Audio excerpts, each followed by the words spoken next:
I became interested in architecture like Le Corbusier did through my experience as an artist. And as a multimedia artist, I was painting very large murals, frescoes, murals in concrete and sand, and this began to introduce me to building materials.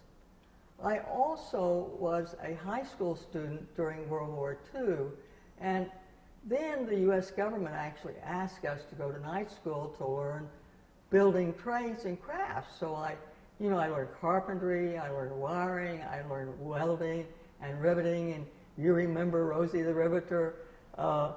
So I had merged into art school actually with a good set of craft skills.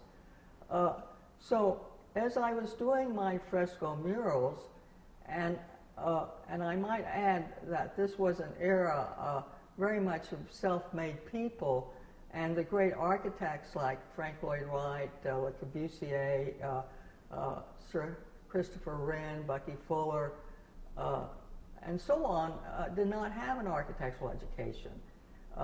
Everybody was self-taught, and I too was self-taught in this regard. So I started doing interiors to sort of show off my murals, because the murals were such an intrinsic part of the room.